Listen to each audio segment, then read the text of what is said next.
O que é a psicanálise? Tem a ver com psicologia? E com psiquiatria? E o mais importante, o que isso tem a ver com a filosofia? Para começar, é importante entender a origem do termo. A palavra psicanálise vem da análise da psique, palavra grega que se refere ao espírito, ao ego e à alma das pessoas. A psicanálise é uma abordagem psicoterapêutica cujo objetivo é identificar a relação entre o inconsciente, os sentimentos, pensamentos e ações do indivíduo. Foi desenvolvida pelo neurologista Freud, conhecido como o pai da psicanálise. De acordo com a teoria de Freud, todas as pessoas possuem sentimentos, pensamentos, desejos e memórias inconscientes. Através de técnicas específicas, o psicanalista é capaz de acessar o local onde estão armazenadas e, assim, tratá-las para erradicar o sofrimento emocional. Essa análise da psique tem como objetivo compreender o homem como um sujeito inconsciente, ou seja, enquanto outros pensadores estudavam o ser humano como uma figura consciente e racional, Freud afirmava que grande parte de suas vivências são, na verdade, influenciadas pelo inconsciente. À medida que outros psicólogos e psiquiatras estudavam as teorias freudianas, novos aspectos nasceram dentro da abordagem e outros foram aprofundados. Além disso, novas teorias nasceram, afastando-se da psicanálise freudiana, mas ainda assim utilizando-a como base para estudos. Freud explicava também que a mente poderia ser dividida em três partes, seguindo a forma de um iceberg. A ponta do iceberg seria o consciente, representando apenas uma pequena parte da mente humana e que se refere às experiências que a pessoa percebe, incluindo lembranças e ações intencionais. A consciência funciona de modo realista, de acordo com as regras do tempo e do espaço. O resto do iceberg poderia ser dividido entre pré-consciente e inconsciente, que de fato tem influência sobre as vivências humanas.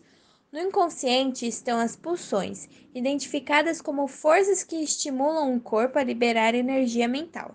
Além disso, Freud apresentou outras três divisões na mente humana: id, ego e superego. O ego, para Freud, estaria presente apenas na ponta do iceberg, sendo o resultado da junção de experiências armazenadas no inconsciente e na parte consciente da mente, e o componente da personalidade responsável por lidar com a realidade. O ego age como um filtro entre os instintos, desejos e necessidades e o que é socialmente adequado. É ele que racionaliza os custos e benefícios de uma ação antes de decidir agir ou abandonar os impulsos.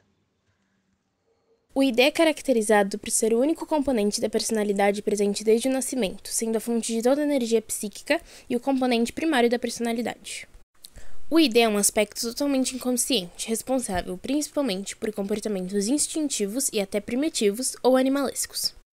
Esse aspecto da mente é impulsionado pelo princípio do prazer, que busca a gratificação imediata de todos os desejos, vontades e necessidades.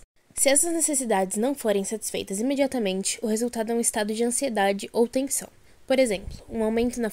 E por último, mas não menos importante, o superego, responsável por manter os padrões e ideias morais internalizados, ou o nosso senso de certo e errado, e fornecer as diretrizes para fazer julgamentos.